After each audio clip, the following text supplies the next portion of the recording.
Hello everyone, स्वागत है आप सभी का इंजीनियर अड्डा के इस यूट्यूब चैनल पर। दोस्तों, नॉर्दर्न कोलफील्ड्स लिमिटेड में आप सभी लोगों को एक बहुत अच्छी अपॉर्चुनिटी देखने को मिल रही है। हालांकि इसकी सारी जगह डिटेल्स जो है वो आ ही चुकी हैं, बट फिर भी मैं इस वीडियो में आप सबको वो सारी चीज़ें बताने वाला हूं जो बहुत सारे स्टूडेंट्स को डाउट है कि क्या मैं एलिजिबल हूँ या नहीं हूँ। वैकेंसी से रिलेटेड क्वालिफिकेशन क्या है, क्या बीटेक के कैंडिडेट्स अलाउड हैं, फाइनल ईयर अलाउड हैं, 2 इयर्स डिप्लोमा या 3 इयर्स किसी ने लेटरल एंट्री से बीटेक किया है तो वो अलाउड है। बहुत सारे डाउट्स हैं एलिजिबिलिटी को लेकर, वैकेंसीज को लेकर, इसके अलावा सैलरी, एज लिमिट, इसके अलावा सिलेबस, एग्जामिनेशन पैटर्न कहाँ कहाँ होगा, सब कुछ इस वीडियो में हम जानने वाले हैं। सभी लोग ज़्यादा से ज़्यादा इस वीडियो को शेयर कीजिएगा, और जो लोग इस वीडियो को देख रहे हैं, इस चैनल पर नए हैं, तो चैनल को सब्सक्राइब भी कर लीजिएगा।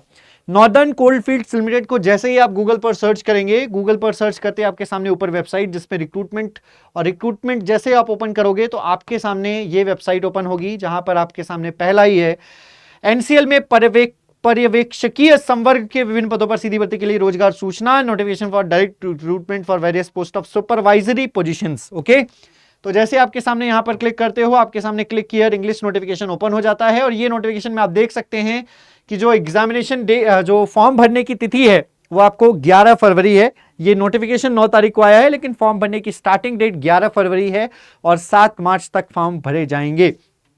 आप यहां पर देख सकते हैं, सबसे पहले इन्होंने एलिजिबिलिटी ही दे दी है, एसेंशियल क्वालिफिकेशन दे दिया है। इन्होंने साफ साफ कहा है assistant foreman electronics and telecommunication में इनको 10th matriculation equivalent examination pass from any recognised board of examination and diploma और रेलिवेंट एंड हायर क्वालिफिकेशन भी इन्होंने साफ साफ कह दिया है कि यहां पर हायर क्वालिफिकेशन के कैंडिडेट्स भी फॉर्म फिल कर पाएंगे।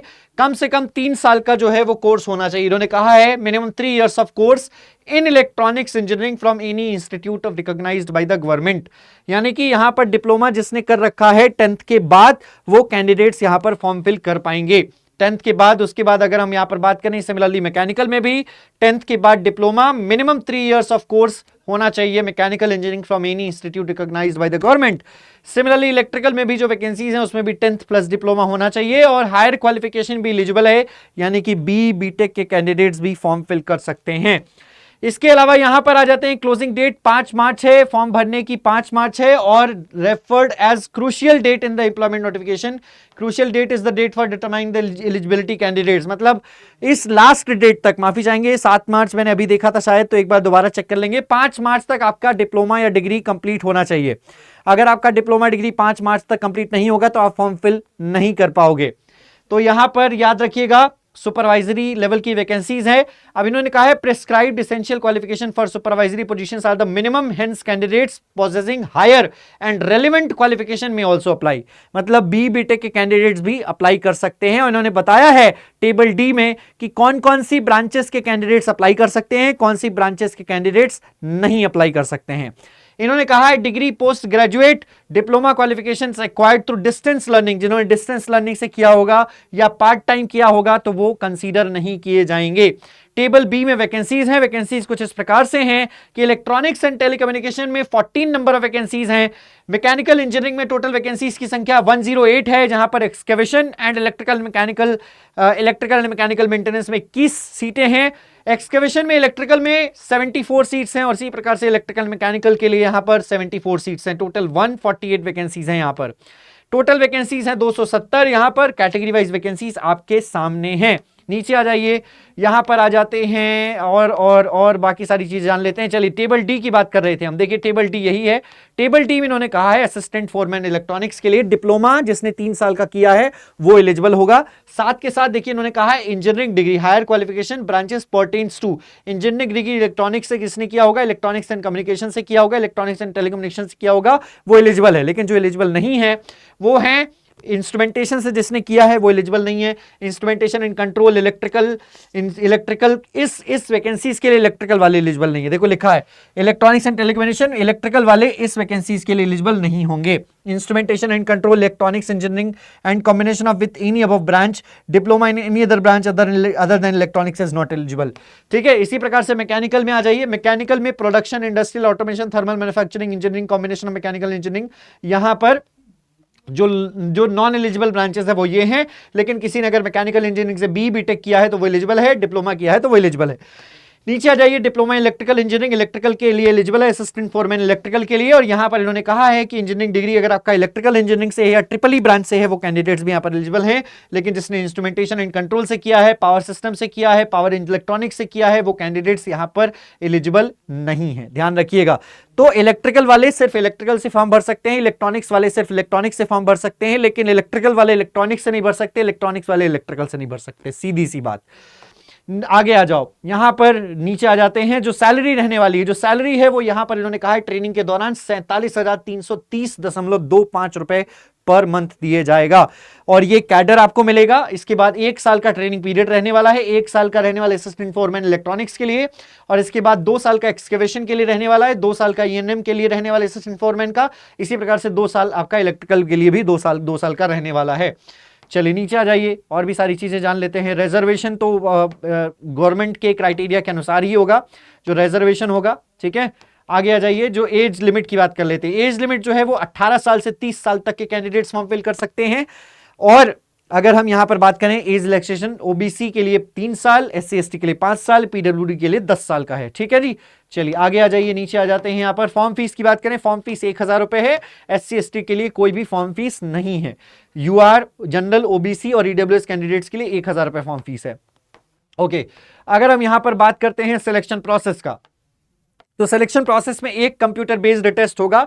इस computer based single day computer based test होगा, 90 मिनट ड्यूरेशन का होगा, 100 नंबर का होगा, कोई नेगेटिव मार्किंग नहीं होगी। 2 सेक्शन होंगे, इसमें लिखा है no negative marking, no penalty for wrong answer, कोई नेगेटिव मार्किंग नहीं होगी।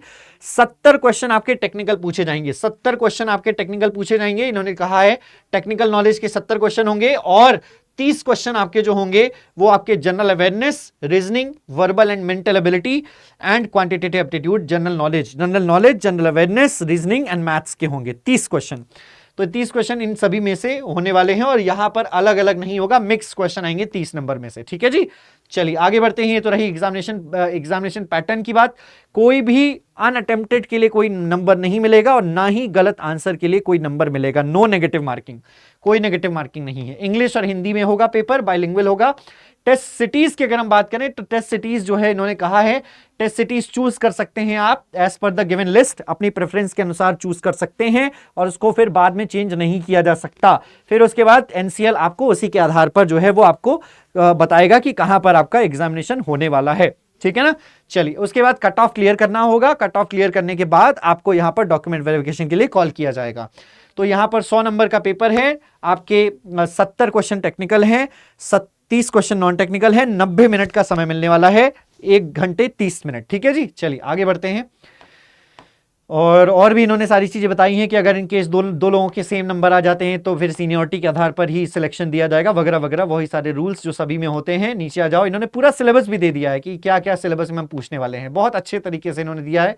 और अगर मल्टीपल शिफ्ट में एग्जामिनेशन होता है तो नॉर्मलाइजेशन भी होगा, इन्होंने साफ साफ ये भी बताया है, नॉर्मलाइजेशन भी होगा। नॉर्मलाइजेशन का फॉर्मूला भी दिया है इन्होंने। चलिए नीचे आ जाइए। 11 फरवरी से लेकर 5 मार्च, माफी चाहेंगे मैंने 7 मार्च बोला है, 5 मार्च तक फॉर्म भरे जाएंगे। ओके, जो कंप्यूटर बेस्ड टेस्ट होगा उसको बाद में इंफॉर्म किया जाएगा कब होगा, लेकिन संभवतया यहां पर आपको 1 महीने का, 1 से 1.5 महीने का समय मिलेगा। 45 दिन का, 45 डेज का आपको समय मिलेगा, कम से कम 45 डेज का समय मिलेगा प्रिपरेशन करने के लिए। 45 डेज के बाद ही एग्जामिनेशन होगा। अभी से देखा जाए तो लगभग आपके पास 2 महीने का समय बाकी है, और 2 महीने में आप प्रॉपर तैयारी इसका करना चाहें तो कर सकते हैं, ठीक है ना, क्योंकि अभी जो भी एग्जाम लिए जा रहे हैं उनके सभी एग्जाम्स जल्दी जल्दी हो जा रहे हैं। चलिए 70 क्वेश्चन में जो पूछे जाने वाला है टेक्निकल, उसमें आपको बता दिया गया है, ब्रांच वाइज बता दिया। जैसे इलेक्ट्रॉनिक्स एंड टेलीकम्युनिकेशन सिलेबस क्या है, नेटवर्क थ्योरी है, डिजिटल इलेक्ट्रॉनिक्स है, सेमीकंडक्टर मेमोरीज है, read only memory, static read access memory, microprocessor 8085 पूछेंगे, सिर्फ और सिर्फ 8085 पूछेंगे, इन्होंने साफ साफ बता दिया है। सिग्नल एंड सिस्टम से क्वेश्चन पूछेंगे, इलेक्ट्रॉनिक्स डिवाइसेज एंड सर्किट से क्वेश्चन पूछेंगे, एनालॉग इलेक्ट्रॉनिक्स से क्वेश्चन पूछेंगे, कंट्रोल सिस्टम से क्वेश्चन पूछेंगे, एनालॉग कम्युनिकेशन सिस्टम से क्वेश्चन पूछेंगे, डिजिटल कम्युनिकेशन से क्वेश्चन पूछेंगे, इलेक्ट्रोमैग्नेटिक्स से क्वेश्चन पूछेंगे, एंटीनास से क्वेश्चन पूछेंगे, कंप्यूटर नेटवर्किंग, वॉइस कम्युनिकेशन से क्वेश्चन पूछे जाएंगे। मैकेनिकल का सिलेबस भी इन्होंने दिया हुआ है कि मैकेनिकल के ये कितने सब्जेक्ट्स हैं, 7 सब्जेक्ट यहां पर हो गए, 7 सब्जेक्ट मैकेनिकल के दिए गए हैं।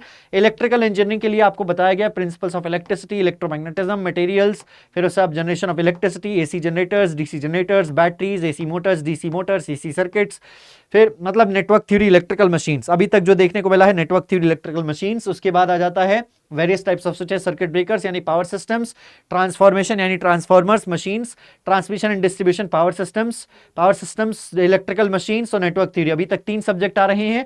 Domestic installation, utilisation of electrical energy से क्वेश्चन पूछा जाएगा, वायरिंग वगैरह पूछा जाएगा, circuit diagram, apparatus, simple calculation.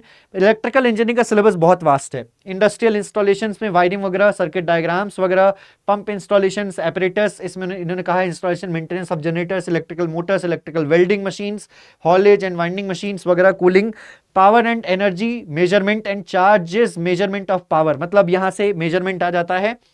Simple calculations relating to the cost of power and energy, simple calculation, testing and fault attendance, ये क्वेश्चन पूछे जाएंगे। ओवरहेड लाइन से क्वेश्चन पूछे जाएंगे, यानी पावर सिस्टम से क्वेश्चन पूछे जाएंगे, केबल से क्वेश्चन पूछे जाएंगे, sub station and control room से क्वेश्चन पूछे जाएंगे। तो ये सारी चीजें हैं। फिर operation knowledge of following, operational knowledge of measuring instrument, मैंने आपको बताया मेगर वगैरह, मेजरमेंट पूरा पूछा जाएगा। फिर सेफ्टी रूल्स यानी कि आपकी एस्टिमेशन एंड कॉस्टिंग से भी क्वेश्चन पूछा जाएगा। अभी तक जो सब्जेक्ट आपको देखने को मिल रहे हैं वो सारे के सारे एसएससी जेई के हैं। एक तो बहुत अच्छी बात हो गई, टेक्निकल का जो पूरा सिलेबस है एसएससी जेई का है। इलेक्ट्रिकल इंजीनियरिंग में कोई भी इलेक्ट्रॉनिक्स से रिलेटेड सवाल नहीं दिख रहा है। इलेक्ट्रॉनिक्स से रिलेटेड कोई टॉपिक नहीं मिला मुझे कि इलेक्ट्रॉनिक्स से रिलेटेड कोई टॉपिक से जिससे क्वेश्चन पूछा जाएगा। No question from electronics. चलिए, आपके लिए थोड़ा सा ये एक फायदेमंद बात है कि इलेक्ट्रॉनिक्स से कोई क्वेश्चन जिसमें नहीं पूछा जाने वाला है और सिर्फ इलेक्ट्रिकल इंजीनियरिंग के ही टॉपिक्स हैं। इलेक्ट्रॉनिक्स इंजीनियरिंग के स्टूडेंट्स के लिए इलेक्ट्रॉनिक सब्जेक्ट के क्वेश्चंस पूछे जाएंगे, ठीक है ना। चलिए आगे बढ़ते हैं यहाँ पर। तो ये पूरा सिलेबस है इनका इलेक्ट्रिकल इंजीनियरिंग का। और रही बात नॉन टेक्निकल का सिलेबस, नॉन टेक्निकल में इन्होंने बताया general knowledge about India and international relations, general science, भाई जनरल साइंस से भी क्वेश्चन पूछेंगे यहाँ पर, जनरल अवेयरनेस में स्पोर्ट्स, डिफेंस, बुक्स, प्राइजेस वगैरह। फिर उसके बाद रीजनिंग से क्वेश्चन पूछे जाएंगे, कहाँ से बता दिया, सिनोनिम, एंटोनिम, हिंदी, इंग्लिश। और उसके बाद grammar, relationship etcetera, quantitative aptitude से, work relationship, profit loss, speed से क्वेश्चन पूछे जाएंगे, ETC लगा दिया इन्होंने। तो ये रहा पूरा syllabus and examination pattern, salary, age limit वगैरह वगैरह सब कुछ मैंने आपको इस वीडियो में बता दिया है। अगर आप इसकी तैयारी कर रहे हैं तो अड्डा 24/7 पर जुड़ सकते हैं। अड्डा 24/7 पर इसकी प्रॉपर प्रिपरेशन करवाई जा रही है। आपको कुछ भी नहीं करना है, अड्डा 24/7 पर आना है और बहुत ही जल्द आपको इसका नया बैच भी दिखेगा।